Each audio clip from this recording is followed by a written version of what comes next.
gentlemen, and Happy New Year. Welcome to School Science. My name is Luke, and today we're going to do our little half-season review for Everton and the 2025-26 season. Now, 19 games in, and this is how we're looking right now.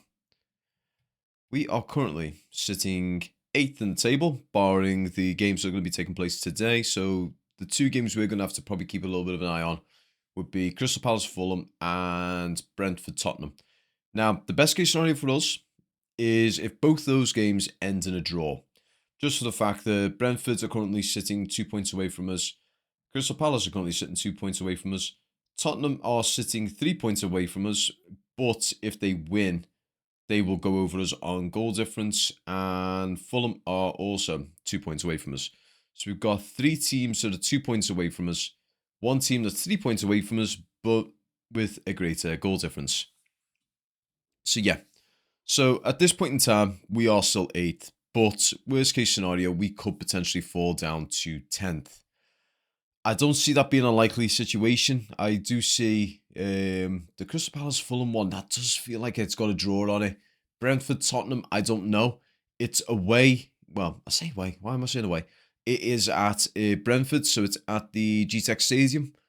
So it's going to be interesting to see that one pans out because the two of them are the two of them are a bit high and low at the moment. Tottenham are having a terrible run of form at home, but their away form is actually quite good.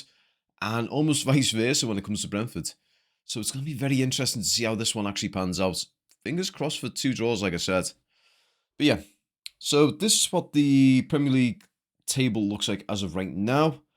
But let's have a little look at what it was like, well, should we say, last season. So this time last season, it was a little something more like this. So as you can see here, we are in that one we were sitting, let's see, that's 16th. We were sitting 16th. Sorry, I'm just going to put my glasses on for this one. The joys are getting older. So at that point, we were pretty much sitting 16th with 3 wins, 9 draws, 7 losses. It's not very good, that, in all fairness, with a negative 9 goal difference and 18 points. So we were accumulating just under less than a point a game.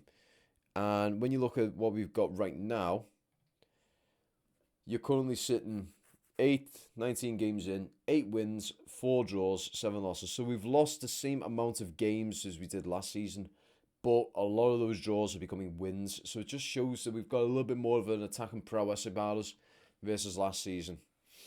That's what I like to say anyway. But yeah. And we've also got a neutral goal difference. So we're a 0 goal difference with 28 points. So we're 10 points better off than we were last season. And we're better off when it comes to the goal difference as well. But looking at those games as well. So this is our fixture list so far for the season. So we've played against Leeds, Brighton, Wolves, Villa, Liverpool, West Ham, Crystal Palace, Man City, Tottenham, Sunderland, Fulham, Man U, Newcastle, Bournemouth, Forest twice, Chelsea, Arsenal, Burnley. So far we've played against 1, 2, 3, 4. We've played against all of the Sky Six so far this season. I'm looking right now and I'm not seeing Brentford. I'm actually not seeing Brentford. So we haven't played Brentford yet this season. Who else have we not played yet? I think that's it. I think it's just Brentford. They're the only team we haven't played so far this season, and we will be playing them next at the Hill Dickinson Stadium. But, I mean, you're looking at this right now. What's the outliers of these results? So, the first one being the first game of the season, we did actually lose 1-0 to Leeds at Ellen Road. It was a game that, in the first half, we looked well out of it. It actually looked a little bit concerning, in all fairness, when that first game went on, because just that first half, we looked lost. We did look lost. You can't admit that we did not look lost.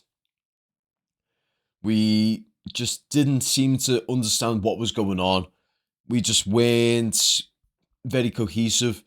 And to be honest, it was sort of showing a little bit when we came to the preseason games as well. So when we were over in America, we just got absolutely bounced pillar to post with most of our games. We did get a 2-2 draw against Man U over there.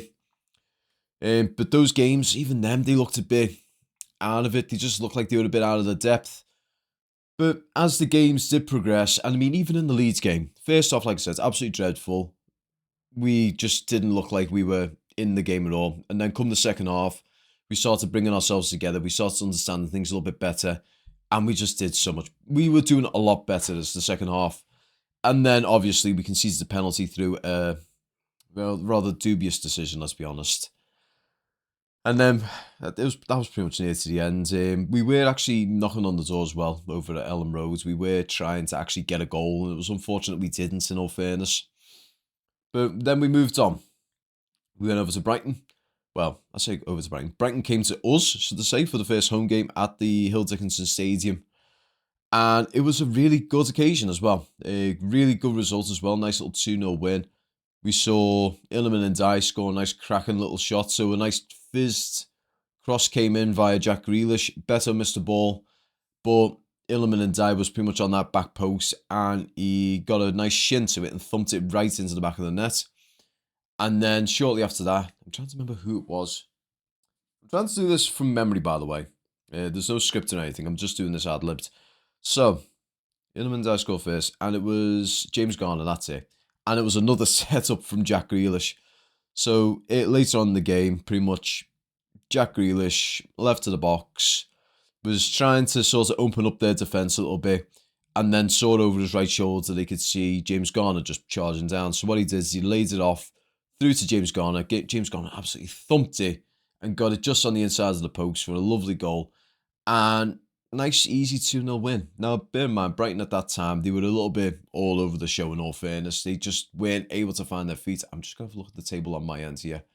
I mean, right now, Brighton are currently sitting 14th in the table with 25 points. They're not doing too bad in all fairness. They've actually picked up a bit of steam. You know what? Just thinking about it in hindsight there, between 7th and, let's see, 7th and 14th. So 7 places in the table. It's only a space of about, bloody hell, 3 points separates you from 14th to 7th. That's actually quite crazy, that. And I mean, hell, the top 4 is separated by 2 points. So Liverpool, Chelsea, and Man U. Between them, it's just 2 points. So even that, it's less than 10 points between, well, not even that, less than 5 points between, well, it is 5 points, sorry, between us and a Champions League spot. And then after that, the gap actually goes quite a bit. So you've got Aston Villa on 39, you've got Man City on 40, and you've got Arsenal on 45. That is something else. I do think if Arsenal do win it, it'd be nice to see Arteta lift in the Premier League title, I will say. I'm not happy with their fans. Still, I'm still a little bit miffed with that because of the fact that when people have actually raised awareness on the whole poverty chanting and everything like that, they're going all up in arms saying, oh, you're not allowed to say anything in football now. No, you can say what the fuck you want in football. Just be ready to face the repercussions. It's that simple. But yeah, so going off topic there. So Brighton won. Again, another penalty against us. Thankfully, Pickford was able to save it. Welbeck actually had a fairly decent crack at him. Jordan Pickford was able to get a good, clean hand to it. Again, another handball decision. This one was Keenan Dewsbury Hall. So what happens is the shot came in. Dewsbury Hall protecting his face. He tries to do this to block it, and it goes across him. We've had penalties in that situation where if it's Everton committing the foul, it's given. When it's Everton on the other side of the foul, not given. It's a bit annoying in all fairness. But, okay, Sarah, isn't it?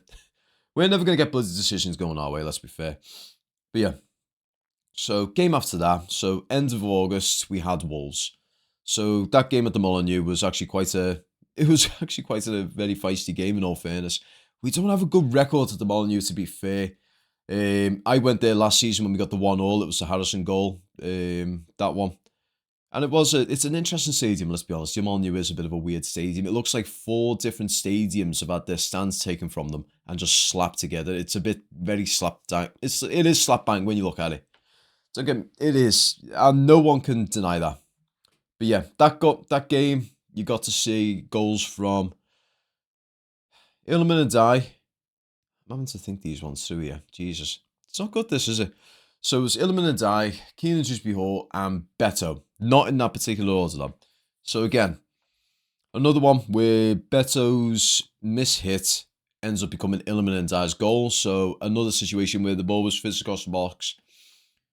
And Beto tried to be sneaky and try and do, you know, when you do like a little Cruyff turn into the ball to try and put it into the net. One of those sorts of little tricks. Mistimes it. And thankfully, Iliman Ndiaye was on the other side of him. So it was quite literally a situation of he misses, Ndiaye profits. And then from there was the assist from Keenan Hall for Beto, where he pretty much gets the ball, basically clambers over the leg, the loose, flailed leg of a Wolves player to get back over him, to get the ball, put it through to Beto. Great goal. And then the final one being Keenan Hall. His one came through via Jack Grealish. So Jack Grealish feeds him through. I'm having to think about this on the fly. So ball threads through from Jack Grealish to Keenan Hall, and he puts it into the roof of the net. Great goal. Couldn't say anything better about it. It was great to see him getting himself on the score sheet as well. But yeah, and then after that, into September, we had 3 games in September. So they were Aston Villa, Liverpool, and West Ham. Wasn't a great month for us, to be honest. Don't get me wrong, we picked up 2 points out of a potential 9. But to be fair, Aston Villa at the time, they were having a little bit of an identity crisis. Unai Emery actually had his job in question at one point. People were asking, saying, is he actually the right person for the job, pushing him forwards and all that. And then he came to our stadium and held us to a 0-0 draw. Now, in all fairness, we did have our moments, we did have our chances. We just didn't, have the final touch to finish off. And this was going to be something that is going to be haunting us for the foreseeable until we're able to make a signing. Now, one thing I've noticed as well, I'm going to say this really quick. Harrison Armstrong is back with Everton. He's been recalled from his loan. This is mostly just for the fact that right now we are quite barren when it comes to options inside of the squad. Right now, in terms of injuries, illnesses and everything like that, we're currently missing Iliman Ndiaye. Well, don't forget AFCON as well. Idrissa Gana Gueye, Iliman Ndiaye, Keenan Hall. We're missing... who else? Jack Grealish is technically back, but he's also technically not, apparently, because he is still unwell. Wow. Pardon me a second. Okay, I'm back. Apologies about that one. Where were we at? So we were talking about the September fixtures, weren't we? So Aston Villa, that was an interesting one. We got held to a draw there, but we were pushing and asking for an answer, but it was an ongoing issue where we're doing well with the build-up and everything like that. We're getting into the box, asking questions to their defence. We're just not able to seal it. And this was the case as well. Beto and Barry at this time just weren't hitting it at all. They just weren't getting into the stride. And it was unfortunate that we weren't able to secure a goal there, because I do think that would have been a very critical 3 points that could have pushed and had a positive ripple effect into the squad as it is. In regards to Liverpool, we all know what happened there. A bit of a travesty of a game, that one.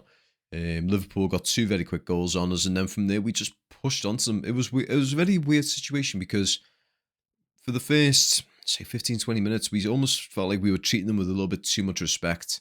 We were letting them attack us. We were letting them ask questions of our defence, and as a result, they got 2 very quick goals in. And after that, they didn't even seem to shut up shop. They just seemed to just leave the pitch almost. It felt like they left the pitch in a way, because we were able to push back at them. And the more aggressive we were, the more holes became apparent in their squad, which was a very confusing thing for them. Because normally when it comes to facing those lot, it's normally like bashing your head against a brick wall. You're normally going up against a rock-solid defence with a creative midfield and a devastating attack. But this season, under Arne Slot, they're not that. They're really not that. The team doesn't know what they're doing from one day to the next. They look like they've went from playing football to cricket to rugby to pickleball to squash to tennis to billiards. Then they've went back to football. That's how they look. Their heads look like they're trying to think of 20 different formations and tactics at once. They just can't seem to rely on their natural instinct as a footballer. And teams are going to exploit this. I mean, Leeds tonight are probably going to really relish Liverpool, because Leeds' form has actually started picking up. And I mean, admittedly, it's devastating to see Calvert-Lewin no, it's not devastating. It's great to see that Calvert-Lewin's actually hit a bit of a purple patch now. He's scoring goal after goal after goal, and they're doing what he did with Ancelotti. They're basically having a secondary person around him or nearby him. So you've got about 2 or 3 players in and around Calvert-Lewin while he is going for the ball. The other lads will draw the defenders, and he gets himself about 2-3 yards of nice, easy space where he can just pop up above the rest, get a clean header to it, and score. He's also scored a few penalties, and he's actually scored with his feet a couple of times, which is a bit of a weird one because he's not really one to score with his feet, is he? But yeah, so shortly after that, we then played West Ham. Now, at the time for the West Ham game, they were in transition, so they just sacked Graham Potter, didn't they? Yeah. And they had hired Nuno Espirito Santo. Now, I'll be honest, I wanted Nuno Espirito. He's a very highly regarded manager. When he went to Tottenham, they were expecting way too much, way too soon off him, and parted ways very quickly. And then he went to Nottingham Forest. When he was with Nottingham Forest, he got them into the European football. And then he had a little bit of a rough patch. He lost a few games on the bounce. Their owner turned around and sacked him, went absolute cutthroat with him, got rid of him, brought in Pellegrini, was it? Was it Pellegrini? Yeah, it was. It was Pellegrini, wasn't it? They brought in Manuel Pellegrini. No, not Pellegrini. Postecoglou. My apologies. They brought in Postecoglou, the Aussie, and he didn't do much better. I think that was the worst decision they could have done, the sacking Nuno Espirito. They should have kept him in. And I do think the injury list that they got right now wouldn't be anywhere near as severe. And their positioning wouldn't be anywhere near as dire as either. But yeah, so that was Nuno Espirito's first game. And as you can see there, we rued the chance, to be honest, again. I know this is probably going to be the running theme from pretty much, I would say, Tottenham down to, say, Arsenal. From there to Arsenal, you're looking at a very similar sort of theme when it comes to the draws and losses. We just weren't able to capitalise on the chances that we present ourselves. What a lot of people don't seem to realise is with this squad now compared to last season, we've built so much from it. It's not just the fact that we've got a nice solid defence. We're missing Jared Branthwaite at the moment. That's absolutely devastating. I mean, he's still yet to make his first start this season. And it is devastating to see. I'm hoping he comes back soon because we are in dire need of him. Well, I'm saying we're in dire need of him. To be fair, we need him to come back because it's just another option. It's another option. Basically, then you're going from having 2 centre-backs to 4 centre-backs because obviously Michael Keane is still technically out. So you're going from having just Tarkowski and O'Brien as a centre-back pair to now having multiple combinations. So we could have Tarkowski, Branthwaite. We could have Jake O'Brien, Branthwaite. We can have Tarkowski, Keane. We can have Keane, Branthwaite. We can have Keane and Jake O'Brien and Branthwaite and Jake O'Brien. You've got 4, well, more than that. You've got about 4 or 5 combinations that you can alternate with. And they're all strong alternations. Well, I would say the weakest of the options is probably, as bad as it sounds, Tarkowski, Michael Keane, even though that is a very good, they've come to become a very good combination in the back line. It's still not the best one that we've got in terms of options, just for the fact that as of right now, they're too similar. They are just way too similar for their own good. When it comes to having centre-back partners, you want one that's a bit quicker than the other. You want one that's a bit more aggressive than the other. You want one that's a bit more, better in the air. You want them so that they complement each other's strengths. If you have 2 that are the exact same, then that normally means that the weaknesses are going to be very close to similar as well. So in the situation of, let's say, Tarkowski and Keane, both of them are very physical. Both of them are good in the air, but they're both slow. So a fast attack can open them up very quickly. Now, don't get me wrong, Tarkowski and Michael Keane have got a very good footballing heads about them. They've got very good football intelligence. However, they get in each other's way in times. You will see sometimes that the 2 of them are basically standing on each other's toes. So having another person with a bit of a different sort of play style is going to benefit them massively as a whole. But yeah, so where was I? I went off topic again. But yeah, the West Ham game, like I said, opportunities, chances, that's the reason why we did not win that game. Crystal Palace then, straight after. So the Crystal Palace game was the 5th of October. So from For October, we had, let's see, 3 games Premier League wise. And in those games, we racked up 3 points out of a possible 9. So a little bit better than September, but it was a win and 2 losses. So it's a bit. Would you rather have, let's say, in that month, 3 draws, where you get 3 points, or a win and 2 losses, or would you rather have like a bit of a combo of something? I mean, ideally, what would be awesome would be a win and 2 draws in that situation. So the Man City and the Tottenham, if we would have got them as just 2 draws, that would have been lovely. I would have been made up with that. But going off topic again. This is going to be a very common theme here. This is probably going to end up being very long. I mean, we're already probably around the 20-minute mark here. But yeah, so Crystal Palace game, first half was it was dreadful, in all fairness. We just lacked a bit of an identity, especially when it came to the midfield and the attack. And Crystal Palace just didn't waste any time with it. They got the goal very, very quickly into the game. And from there, we just sort of lost our heads a bit. Now, bear in mind, we were experimenting a little bit. And I think at the time, we were actually missing Keenan Dewsbury Hall because of some suspensions. Yes, actually, we were. Because Keenan Dewsbury Hall actually got booked in the West Ham game, and that was his 5th booking of the season, so he was missing for this one. So Moyes decided to try Iliman and Ndiaye in the middle with Jack Grealish. Actually, no, he didn't. He had Jack Grealish in the middle. He had Iliman and Ndiaye on the left and Tyler Diblin on the right. This didn't work out, in all fairness, but this was more down to the fact that Tyler Diblin was way too green at that point in time. He was still trying to settle into the squad. And as a result, he just didn't have the up and down or match sense, really, to sort of do much damage in that game. And to be honest, Crystal Palace had his number.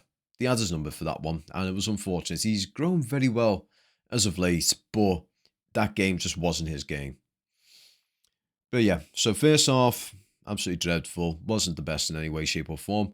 And then come to the second half, we made a couple of substitutions. I believe he actually brought Charlie Alcaraz on for Tyler Diblin, and he brought Tino Barry off for Beto.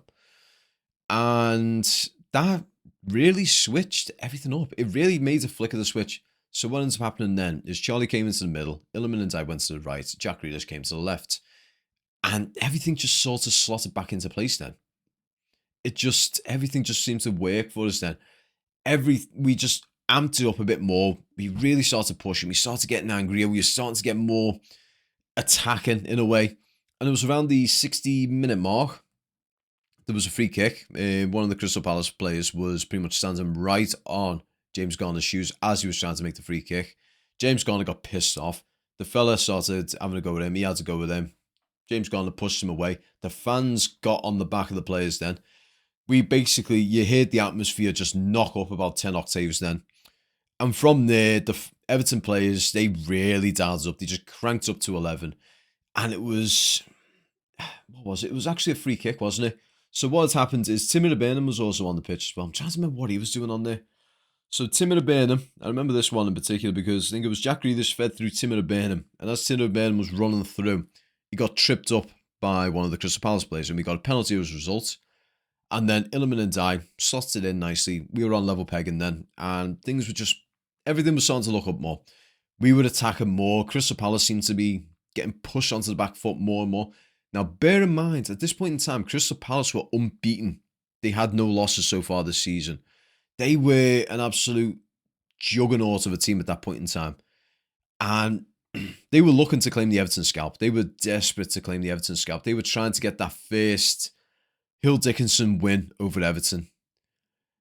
Unfortunately, they wouldn't be the team to do it. It was going to be bloody Spurs of all people.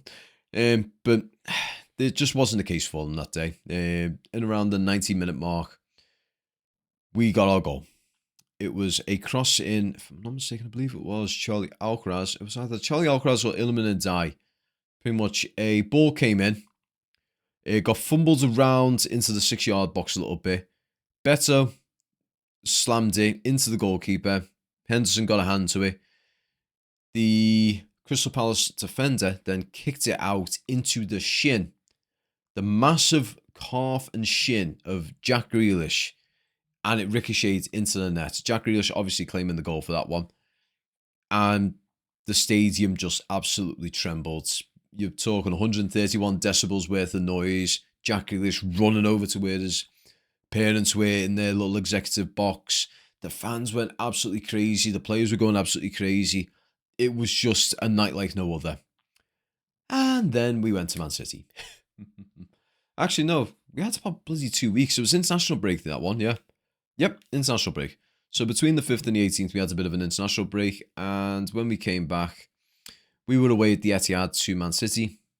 Now, bear in mind, Man City, the guys have got a bloody £1 billion team. It's going to be very, very, very difficult to take on a team like that. Just the amount of quality and everything. Now, don't get me wrong, money doesn't buy you a lot in this. Well, money can't buy you the league in essence sense, but it does a bloody good job of trying. You're talking about one of the best managers in the league, with some of the best players in the league, with the best striker in the world at this point in time, in that of Erling Haaland. The guy's a bloody freak of nature. He's not human, let's be honest. The guy is not human. He was a test tube baby, or a robot, or a combination of the both. He was a bloody symbiotic, bloody android, symbiote, whatever you want to call him. But yeah, so at the Etihad, we actually put up a bit of a good fight in all fairness.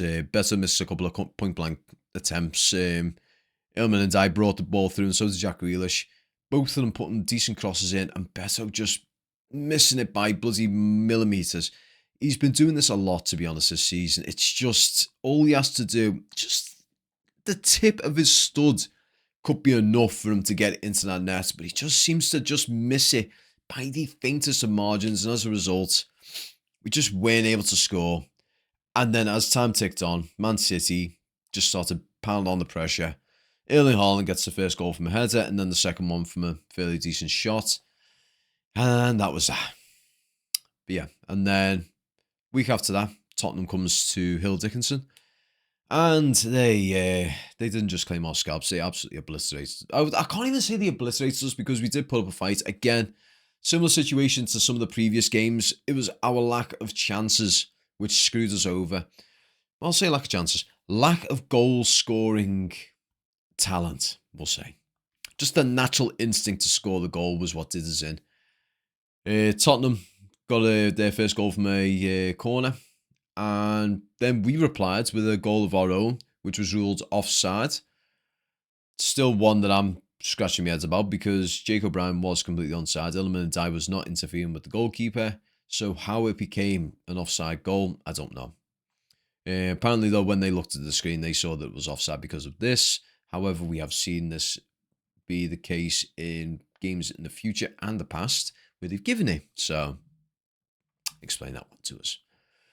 But yeah, and then shortly after that, another corner, another goal. And then just from there, we were trying to just get a goal, but it just wasn't happening. One of the other things as well of note is when it comes to the midfields and everything like that, we need to just have a crack at it. Sometimes we just need to have a go at it.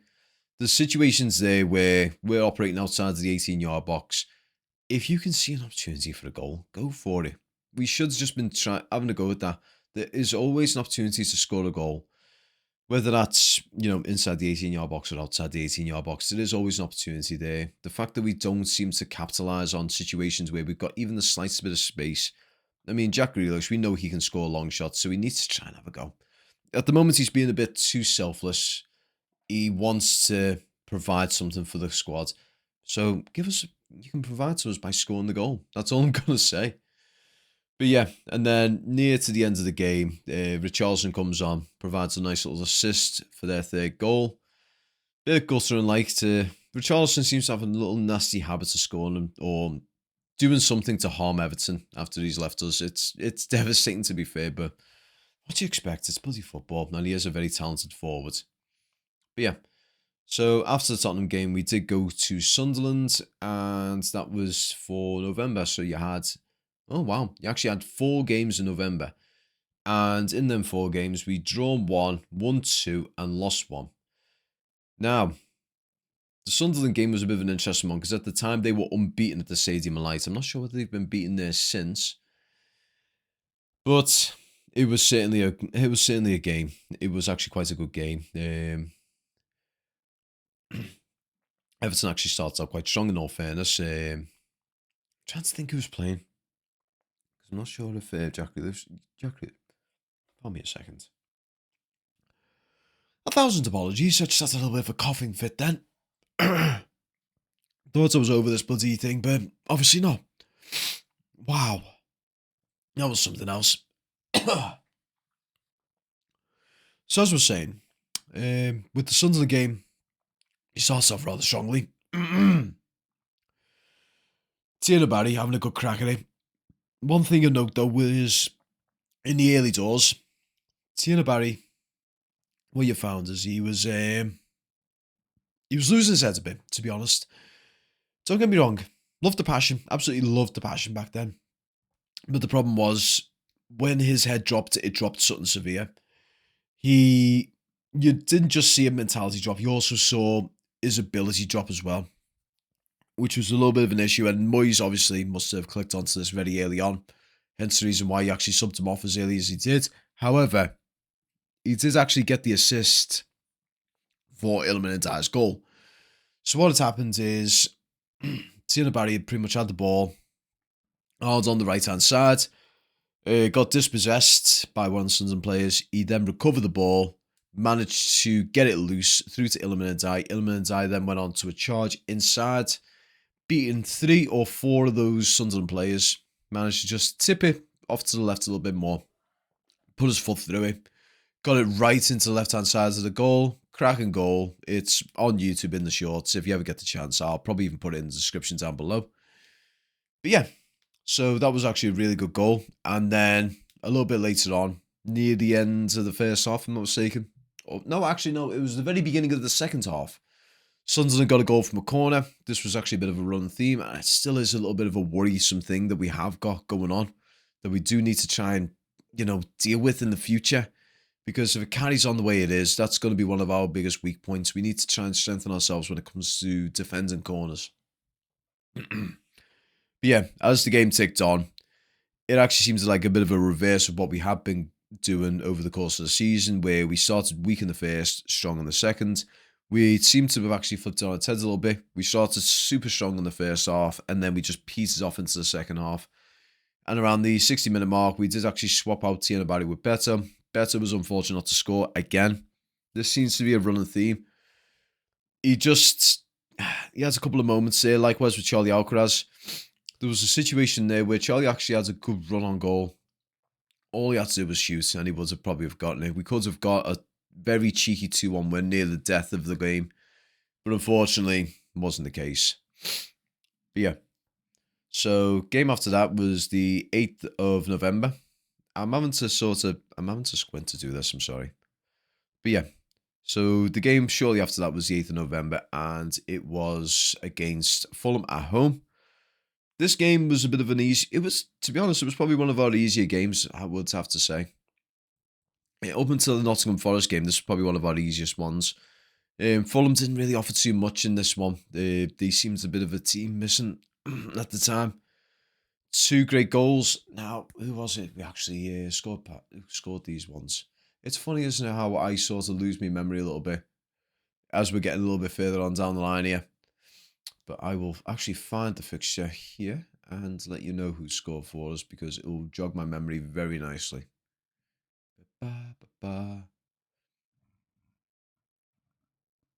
Right, so it was goals from Justin Garnegay and Michael Keane.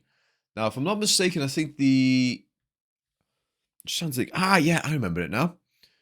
So, the goal for the Justin Garnegay, this one was actually quite a funny one in all fairness. So, ball, basically, it was a bit of a scrappy goal, but the fact that we scored it was great. So, the shot was put on goal, deflected. Tim Burnham hit it again. No, he actually didn't even hit it, did he? He mishit it.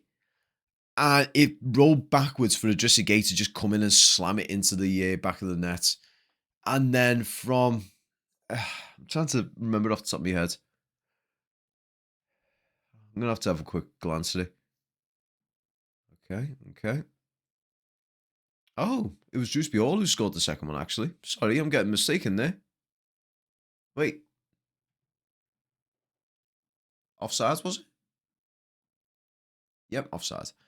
So the Keenan Juice Biol goal was actually offside, so that was my mistake. Okay, so for the 2-0, it was come through from a corner, actually, funnily enough. So Keenan Juice puts it through for a corner. Michael Keane, this is the one. I remember this one. It was the head/shoulder one. So people were checking if the VAR was checking it to see if it was they could disallow it because it was handball. Wasn't the case because he jumped up and he sort of did this to get the ball here into the net. Not often you see someone actually score like that. It was actually quite a funny goal to see us score, in all fairness. I'm just having a little watch of the replay here because it just needs to jog me memory on this one. But it does make it was an interesting one, just the fact that it gets him right in between. So it comes basically between his head and his shoulder right here into the goal. But yeah, so that was actually a really good result as well, and it was actually one that sort of launched us up a little bit. So after that game, we went over to Old Trafford. Now, bear in mind, we just have an international break in between. Now, here's a funny one for you, just a quick one. Just having a little look at this right now. So we had 3 international breaks, if I'm not mistaken, and between those international breaks, we took on one of the Sly Six. So between Aston Villa, Liverpool, we had an international break. Between Crystal Palace and Man City, we had an international break. And then between Fulham and Man U, we had an international break. Bit of a weird coincidence, that one, isn't it? Now, if I'm not mistaken, I didn't think we had an international break after that then, did we? No. No, it doesn't look like we did, actually. We haven't had an international break, and we won't have one until March, if I'm not mistaken. But yeah. So as we're saying, so the Man U game was a bit of a mad one, let's be fair. So started very, very strong in the first 10 minutes. So we came out like a bull at a gate. We came out like men possessed. We went with the intent of scoring very, very quickly.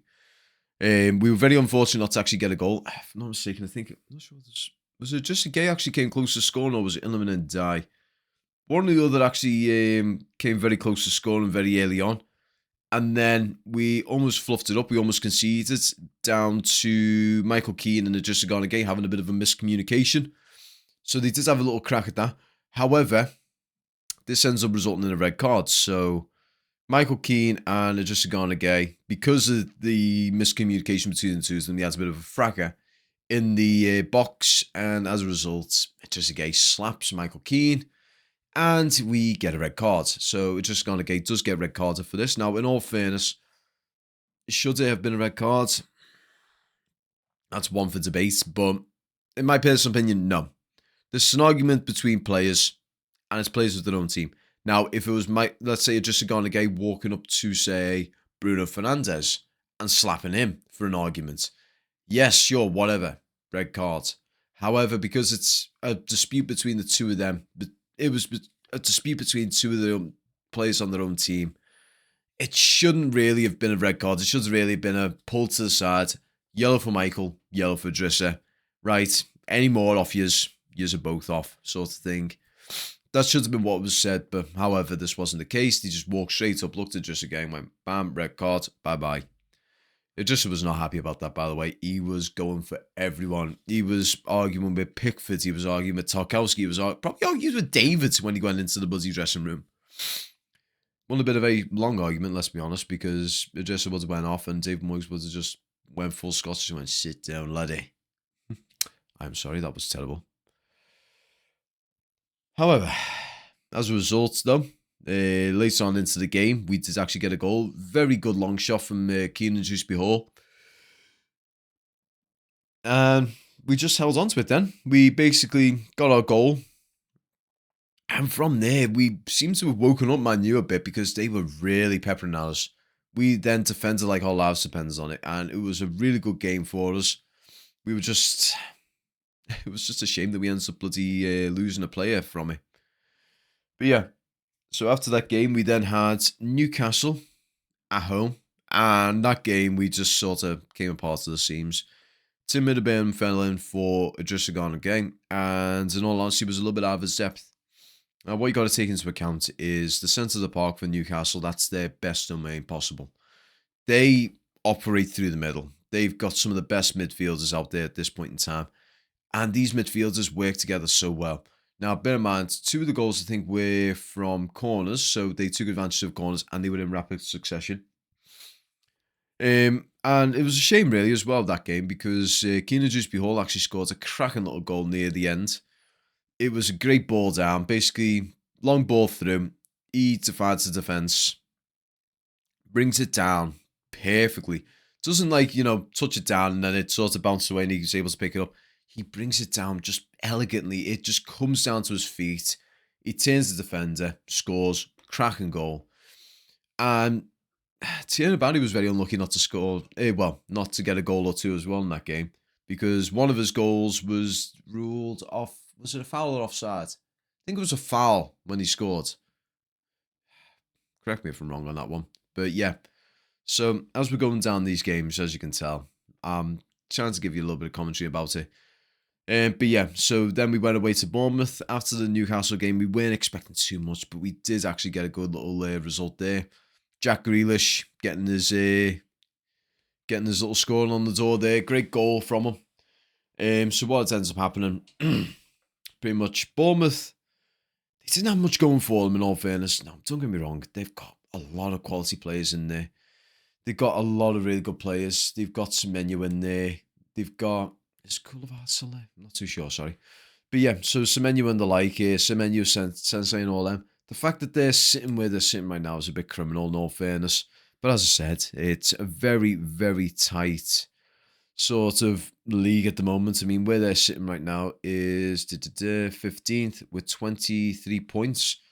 So a win from them, 26, that puts them right back into the mix. So they're just on the cusp there. I mean, you look at the bottom three at the moment. I mean, Wolves have got 3 points, Burnley 12, West Ham 14.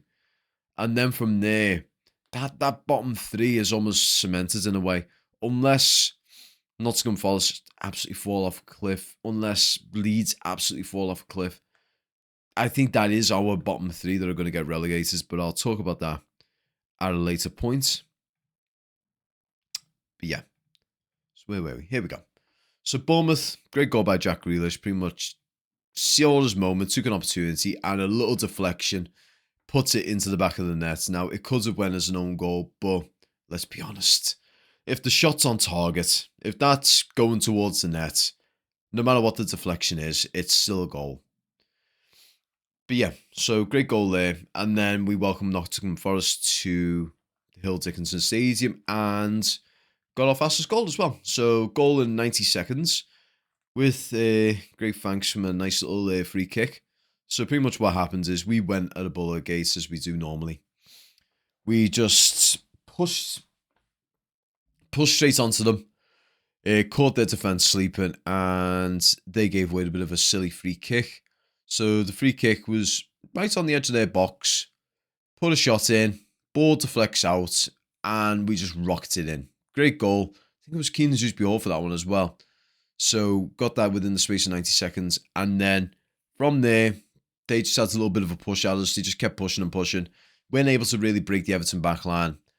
And then close to half time, we got a breakaway. So Idrissa Gana Gueye manages to catch one of the loose balls and just comes absolutely barreling down the middle of the park. He has, I think it's Charlie Alcaraz on his right and Keenan Hall on, no, not Keenan Hall, sorry, Tierney Barry on his left. Now he has one of two options. Charlie Alcaraz, ironically enough, was actually the easier option for him to go for, but he decides to go for Tierney Barry. Tierney Barry lines up the shot, slots it in. First goal, absolutely great goal. And it's something that I think is going to probably be a run theme for him. He's going to basically try and split that defence. Now, bear in mind, I've looked at some of his goals in the past, and he seems to be a bit of a one-touch wizard. But he's also got a bit of an ability to divide defence. I think as long as he's able to keep a cool head while he's doing that, he's a very big threat. However, when it comes to the... Apologies about that one. Just has a little bit of another call come through. Ironic, isn't it? When you go I don't get calls at all throughout the day, and then the second I start recording, call after call after call. They must know. They must think I'm really popular when I get behind the camera. But yeah, so when it came to the Nottingham Forest game, so the third goal itself actually comes from a corner kick, if I'm not mistaken. So pretty much corner kick comes through. And I've actually got it up here. I'm just going to cheat a little bit here. So from this one, pretty much we had a lot of opportunities there. Keenan Hall rattles the upright. Iliman and died later on into the game. forced a really good save. So it was a corner that comes in. Jake O'Brien pushed it out, and Drewsbury Hall just puts his laces through it into the very back end corner. Cracking little goal for a 3-0, and it was a very comfortable game as well. And then from there, we've got, well, I've just realised that's the December fixture. So you got 5 in the space of December now. So it's Nottingham Forest, Chelsea, Arsenal, Burnley, Nottingham Forest again. We end up walking away with 7 points, 6 of them coming from Nottingham Forest, 1 of them from Burnley as well.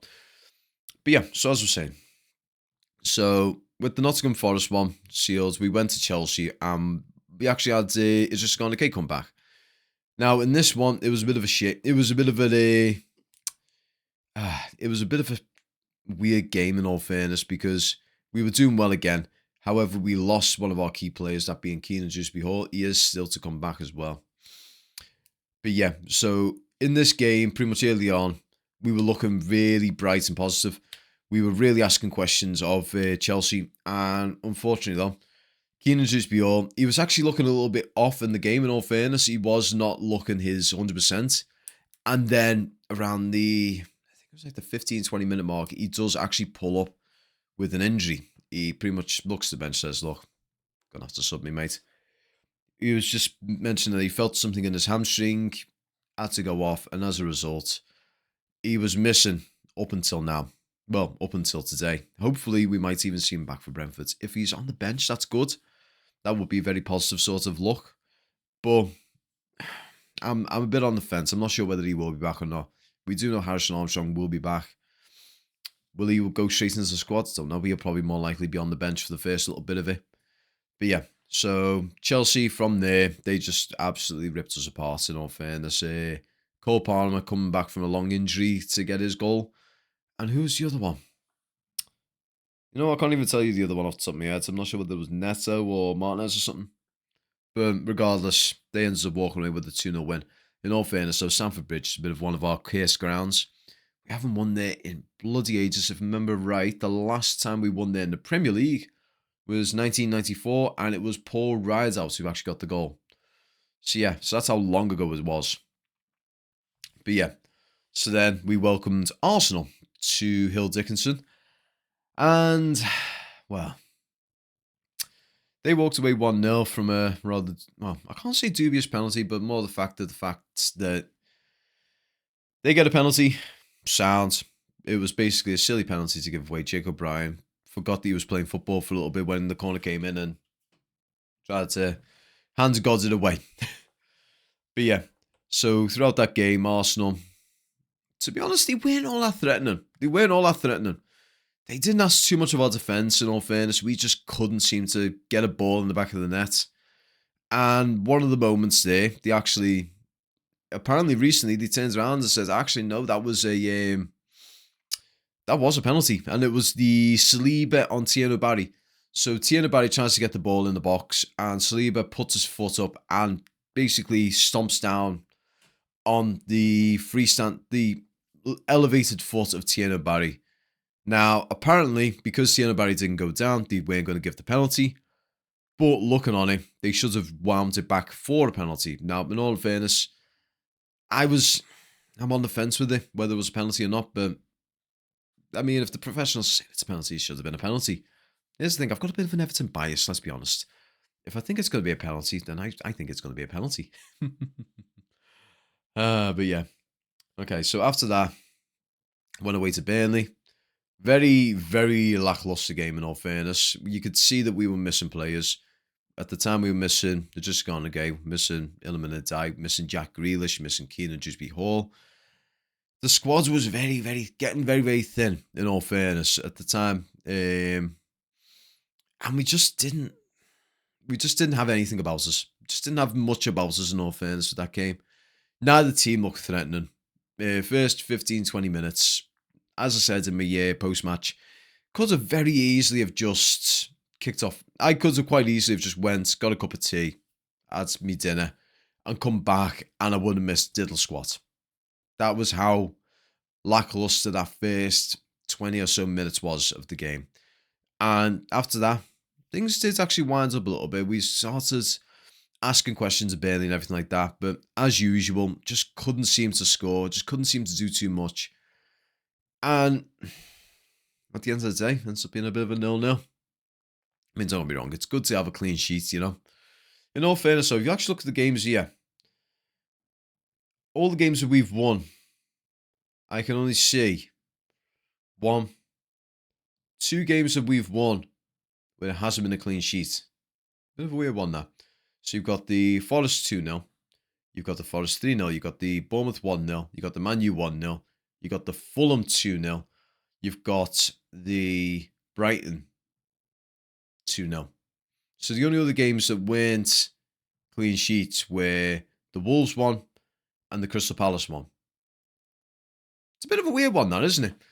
So if we haven't conceded, there's a high chance we'll win by them odds. But yeah, so overall, not bad after the season, let's be fair.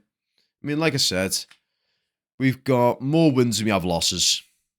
And we've got... That's the right one, yeah? So we've got more wins and we've got more wins than we have draws and losses, which is really good to take into account. And I mean, looking at the table, it's not like there's a massive runaway at the moment. I mean, between us and first place, you're looking at 18 points. That's actually quite a lot. That is actually quite a lot when you think about it. But then below that, you're talking, 12 points. Sorry, I thought that was 46 and it's actually 45. So it's 17 points between us and the top of the table, essentially. And then when you look at relegation, it's, you know what, it's funny. We are actually closer to the top of the table than they are relegation. That's kind of rare for us. When I say relegation, though, I'm talking about Wolves here. But then again, that's anyone above 15th are closer to the top of the table than they are relegation, in all fairness. But yeah, so looking at that table, you can't say that we're not coasting it. We're not coasting it. Coasting it's the wrong word. We're not lucky. We're not, in a situation where we're like, oh, we're only up here because of dumb luck. It's not the case. When we look at last season, we were on 18 points, sitting 14th. 18 points at the moment would have us at 17th. So if you were to take the points system, the points that we got last season and put it into this season, we would be 17th. So that tells you there's been a massive improvement in the squad. There's a massive improvement in the club. The freaking group have come into this club now. They've injected a good bit of money into the club. They have been so smart with their investments. They've been really helping the club grow. And hopefully it keeps going on. And I hope Moyes stays for as long as he can. I know there's a lot of people saying, oh, Moyes is not the answer. Oh, but Moyes is the answer. There's quite literally a divide of Moyes is like literally the Moyes or Moyes is just not it. In my personal opinion, Moyes is here to do a job. When he's finished with his job, then we need to move on and get someone younger. Because in the Premier League at the moment, either you improve or you get relegated. You can't say, oh yeah, we're going to just keep it the same as last season. Because if you do that, you will slide down the table so quick, because every team in that Premier League right now is improving massively. They are all improving, so you've just got to be able to improve, adapt, and just keep thriving to push forwards. Right now, the way we're going, if you were to take all the points we've got, let's say we're in 19 points now, 19 games with 28 points. Let's do some very quick math. If we were to double that, so let's say, for argument's sake, we keep going on the stride that we're doing right now. We'll end up with 56 points. Let's have a look at last season. Where would that have got us last season? So in the 24-25 season, last season, if we would have got 56 points, that would have put us at the end of the season. Where are we? That's fixtures. I do not want fixtures. Sorry.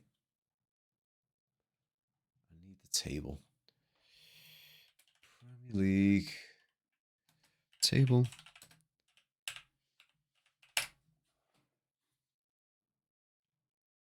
Okay, so 56 points would have gotten us 11th. Not bad. You know what? That's actually not too bad. It would be an improvement, let's put it like that. Personally, though, I think we could probably aim for 60 in myself. So 60 would probably get us ninth.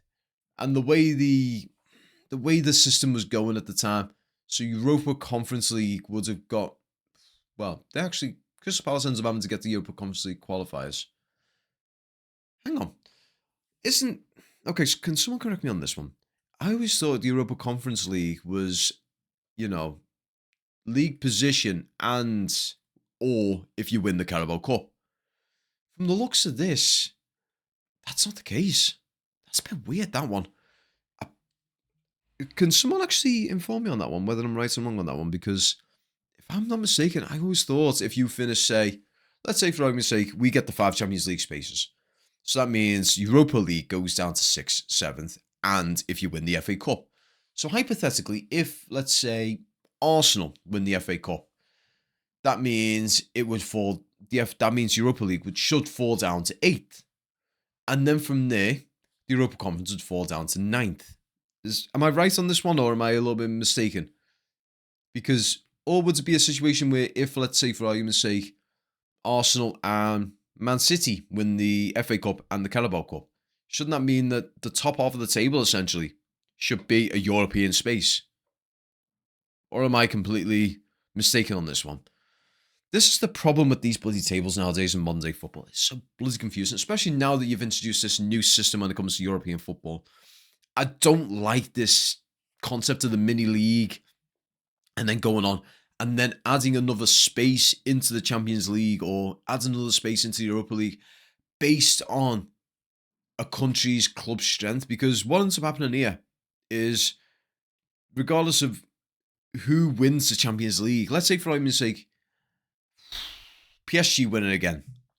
But because, let's say, Liverpool, Arsenal, Man City, Chelsea, and Newcastle all finish inside of, say, the top 16 or something like that and get themselves automatic qualification for the next round. That means that the 5th space would come back to the Premier League.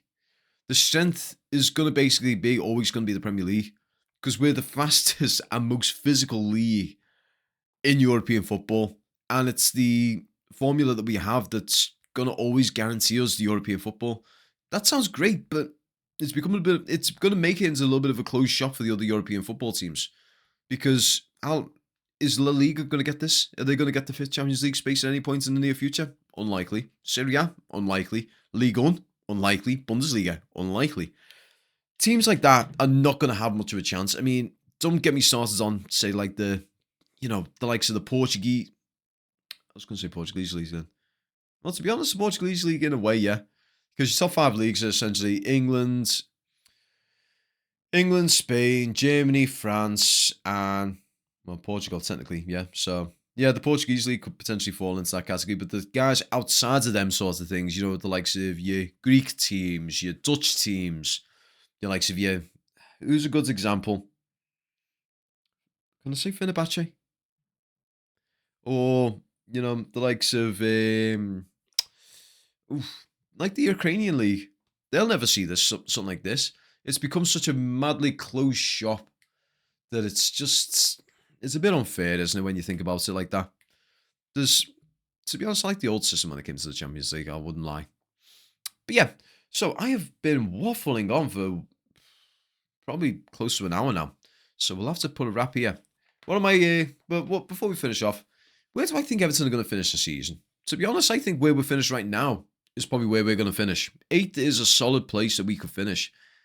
And, hell, if... because Chelsea now have just sacked their manager, it could be a little situation where the next manager who comes in might make them drop form a little bit. So it could be less than zero chance that we could even push even further, maybe 7th or 6th. I don't know what the fuck I'm doing with that face then. But yeah, so what are my thoughts? I think 8th would be a very good space for us to finish this year. If we finish with Europa Conference, I would be absolutely delighted because that's a massive step in the right direction just because then you've now got a bargaining chip. Come into the transfer window. Well, you know what? We've got that bargaining chip now. So we go into the January window now. we can look at players now and say, come to Everton. We've got a new stadium. Our fans are absolutely buzzing at the moment. We're on the up. We're pushing for European places right now. We've got the likes of Jack Grealish. We've got the likes of Iliman Ndiaye, Keenan Dewsbury Hall. All these guys have come into the squad. They're hitting the ground running. They're doing so well. Got a new young lads under the wing with Tyler Diblin and Merlin Roll. We've got a lad there that's going to be going out on loan with Adam Asnu. You've got so many opportunities right now to come into this squad and mark you, etch yourself into the history of the football club by being one of the guys who pushes Everton back into European football. Being able to put that to a player could be a massive thing for the club. If we're able to do that, push it forward and just say to them, right, you come to our club, you can help, you can get us into European football. We could sign you then. Get the European football. You can get all the football that you can imagine. You can play all these teams in Europa Conference. You get to play all the Eastern European teams and get your legs kicked apart. Get absolutely, basically get slide tackled by some bloody random in Hajduk Split. Get yourself, nearly get your leg broken by some guy from AK Athens. Sorry. But yeah, like I said, this January window is a massive opportunity to get some good talent in. We've brought back Harrison Armstrong, so that's, in a way, it's like a sign in its own right. Hopefully, we're getting the business done to get Adam Asnu out the door on loan to someone, whether it's back to Getafe or whether it's to another team altogether. Personally, I wouldn't mind seeing him going into a championship squad because I do think that's a great opportunity for him to develop. If you're taking him back to La Liga, then by all means, take him back to La Liga. But I do think keeping him in the English football sort of system is a lot more beneficial to him than going back overseas. But yeah, what do you guys think anyway? I think so far this season, I'm very happy with the results that we're getting. I have had moments where I'm thinking, oh, we're actually having a bit of a slump at the moment, or, oh, well, we could be going for Europe here. I mean, at one point, we were sitting fourth. But yeah, I do think we are on the up. We're doing very well at the moment. I couldn't be any happier, especially when you look at it from the perspective of last season. I think right now, if I'm not mistaken, basically under Moyes' tenure right now, I think we're sitting on 59 points. Was it 58 or 59 points right now over the course of all the games played? So we played essentially about 38, 39 games under Moyes. And right now, we're looking at about 58, 59 points. So in comparison to last season, it's a comfortable mid-table that, when you think about it. It is honestly a comfortable mid-table, the 58 or 59. You're sitting around here. I mean, I've got the thing up here. So 58 would get you to 9th. It would get you to 9th. And that's not bad when you think about it. But in any case, guys, I'd like to thank you all very much for watching. I hope you guys are enjoying your New Year's. Hope you guys have got some nice, sensible New Year's resolutions. No climbing Mount Kilimanjaro backwards with a unicycle. I know someone's probably got that somewhere. But in any case, guys, again, I'd like to thank you all very much for watching. I hope you guys enjoy the rest of your week. I will see you all Sunday for the matchday vlog against Brentford. But again, enjoy the rest of your week. Up the fucking toffees and peace.